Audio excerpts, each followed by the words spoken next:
Today's video is about Xaml's relation to WPF. We're going to look deeply at what we've been dealing with. And basically there's three flavors of WPF. You can have code only, which is pure WPF. In the case of our development, pure C#. Or you can have code and uncompiled markup, which is Xaml. And that's more or less the Visual Studio IDE as we're working on it, where we have the Xaml in the bottom pane and the designer view in the top pane and the code behind and a tab behind them both. And then you can have code and compiled markup, which is called BAML, which is what we have after we press the green start running, where it compiles the code and starts running it. And the fact you can have code only, pure WPF, which looks the same as the BAML, is a major clue of what's going on. What's going on is the Xaml is actually interactively being converted to C# objects, C# WPF objects. And what's doing this is what's called type converters, which are .NET utility methods that convert Xaml strings to WPF objects. And there's been type converters since .NET 1.0, but of course that greatly predates Xaml and WPF, but it's been incorporated into that technology. If you remember this program we wrote last video, it's written entirely in Xaml.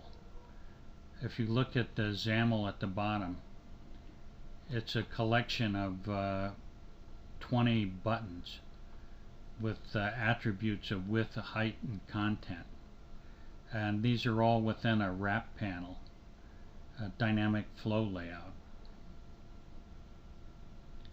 And if we compile and run this, converting it to BAML, you see it is very dynamic. You can stretch it out, and it converts the space to best fit what the buttons are asking for in terms of the space they need through measure and arrange passes. This is a program that does exactly the same thing, and from the designer pane and the Xaml pane, it looks like we don't have any code whatsoever, because all the code is in the code behind. And as you can see, it's just directly creating the wrap panel via wrap panel, my wrap panel equals new wrap panel, and it's assigning a title to the window with this title, and then it's creating the 20 buttons directly as button btn equals new button, and then assigning the content, the width, and the height as properties of this object. And I'm using the same button over and over, but assigning a new, so it's allocating new space on the heap. Even though it's using the same variable, it's actually entirely different buttons. And the content, width, and height are being set exactly the same.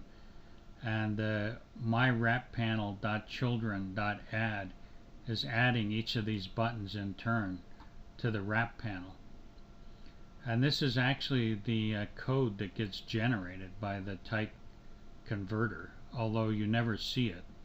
It's done in the background. And as you can see, it's a ton of code. I mean, it's a real pain to write this, and one of the main reasons it's such a pain is that the WPF classes don't allow for parameterized constructors. They don't have overloaded constructors where you can put these properties in as parameters. So you have to assign every attribute you want to assign directly via a property assignment, which equals a ton of code and also a ton of work. And once we've done the last My Wrap Panel Children.Add and added the last button, we assign the content of the window itself to My Wrap Panel. So this puts the wrap panel inside the window. The window is actually being created as a default window for bringing up the IDE. We could create the window also and eliminate this code, but that's kind of a pain. You have to go through creating an application and things like that, which is more effort than I really want to go to make the point. And the point essentially is the type converters are always generating code like this in the Xaml and then later in the BAML after it compiles.